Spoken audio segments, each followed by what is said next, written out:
മാന്യപ്രേക്ഷകർക്ക് എൻ്റെ പ്രണാമം. അടുത്ത കാലത്ത് ആരാധ്യനായ സംഗീതജ്ഞൻ ശ്രീ ഡോക്ടർ ബാലമുരളീകൃഷ്ണ ദിവംഗതനായപ്പോൾ മനസ്സിൽ പെട്ടെന്ന് വന്നത് 35 വർഷങ്ങൾക്ക് മുമ്പ് 1981-82 കാലയളവിൽ വന്ന ശങ്കരാഭരണം എന്ന സിനിമയെക്കുറിച്ചായിരുന്നു. ആ ശങ്കരാഭരണം എന്ന സിനിമ ഒരു പക്ഷേ ഭാരതത്തിലെ സംഗീത മണ്ഡലത്തിൽ ഒരു തിരിച്ചുവരവ്, ഒരു വലിയ മാറ്റത്തിന്, പൈതൃകത്തിലേക്കുള്ള പ്രവാഹത്തിന് കാരണമായ ഒരു ഉജ്ജ്വലമായ സിനിമയാണ്. ആ ശങ്കരാഭരണം സിനിമ അതിത്രയും വിജയിക്കുമെന്ന് അതിൻ്റെ നിർമ്മാതാവോ ഡയറക്ടറോ ആരും വിചാരിച്ചില്ല. അതിൽ അത്രയും ഫേമസ് അല്ലാത്ത സോമയാജുലുവാണ് അഭിനയിച്ചത്.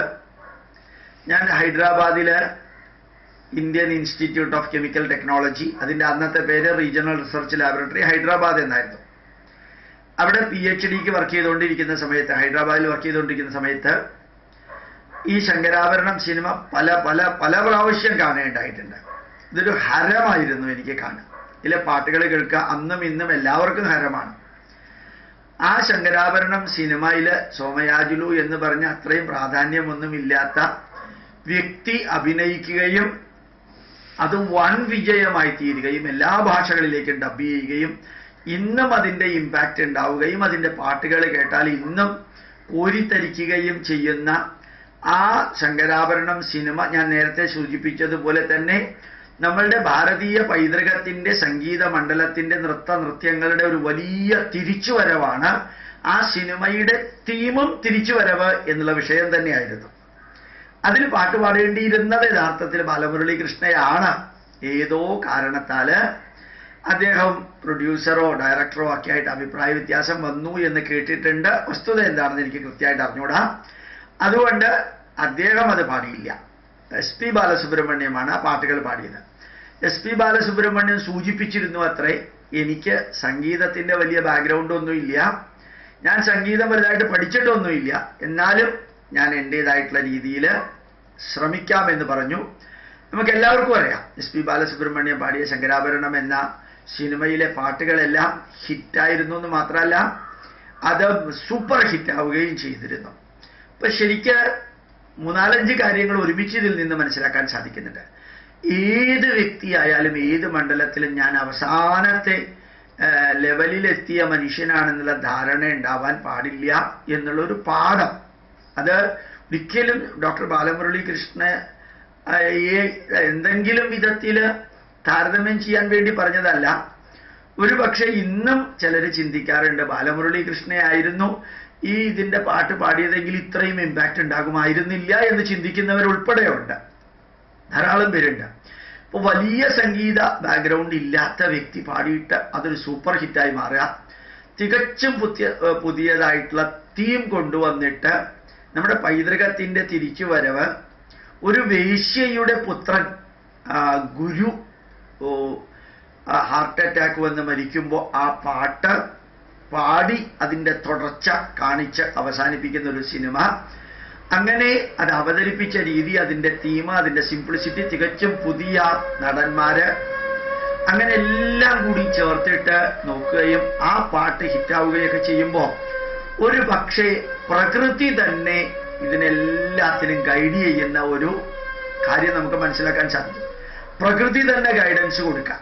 അതായത് ഈ നാടിൻ്റെ എല്ലാം survival of the gloriest, survival of the noblest, ഈ രാഷ്ട്രത്തിൻ്റെ ക്ഷയിച്ചുകൊണ്ടിരിക്കുന്ന സംഗീത മണ്ഡലത്തിൽ പാശ്ചാത്യ സംഗീതവും പോപ്പും മ്യൂസിക്കും അതുമാതിരിയുള്ളതെല്ലാം അടിച്ചു കയറിക്കൊണ്ടിരിക്കുന്ന ഒരു കാലഘട്ടത്തിൽ പടിഞ്ഞാട്ട് നോക്കുന്ന ഒരു സംസ്കാരം നിറഞ്ഞു തുളുമ്പാൻ തുടങ്ങിയിരിക്കുന്ന ഒരു കാലഘട്ടത്തിൽ ഒരു സിനിമ പല ഭാഷകളിൽ വന്ന് അത് വിജയിക്കുമോ എന്ന് പോലും സംശയിച്ചിരുന്ന കാലഘട്ടത്തിൽ ആ സിനിമയിലെ തീമും അഭിനയവും പാട്ടും അതിൻ്റെ രീതിയും അതെടുത്ത ലാളിത്യവും എല്ലാം നമ്മുടെ പൈതൃകത്തെ തിരിച്ചു കൊണ്ടുവരുന്ന വിധത്തിലാവുകയും ഈവൻ പ്രകൃതി നിശ്ചയിച്ചതുപോലെ സംഗീതത്തിന്റെ അത്യുന്നത ശൃംഗത്തിലിരിക്കുന്ന വ്യക്തിയെ കൊണ്ടല്ല പാട്ട് പാടിപ്പിക്കാൻ പ്രകൃതി തീരുമാനിച്ചത്.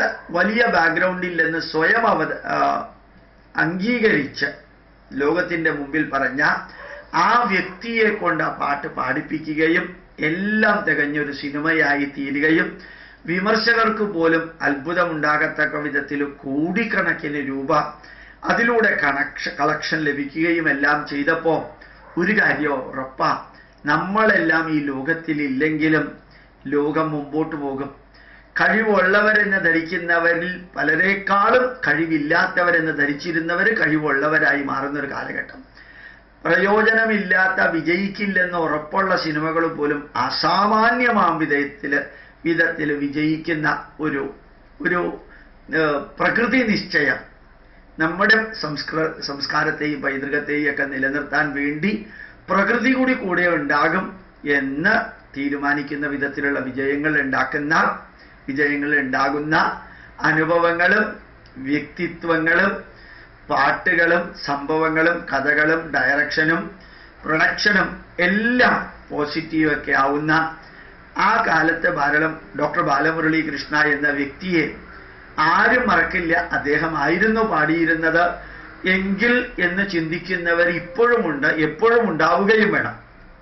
അദ്ദേഹത്തിൻ്റെ ആ യശശരീരനായ അദ്ദേഹത്തിൻ്റെ ദേഹവിയോഗത്തിൽ അദ്ദേഹത്തിനെ ഓർമ്മിക്കാൻ ശങ്കരാഭരണം സിനിമ പോസിറ്റീവായാലും നെഗറ്റീവായാലും അദ്ദേഹത്തിൻ്റെ ബന്ധമോ ബന്ധമില്ലായ്മയോ ബന്ധമുണ്ടാക്കിയതോ ഛേദിച്ചതോ ഏത് കാര്യമായാലും ശരി, ബാലമുരളി കൃഷ്ണ എന്ന ആ മഹത്തായ സംഗീതജ്ഞനെ ഈ സിനിമയിലൂടെയും പലരും ഓർമ്മിക്കുന്നുണ്ടാവും.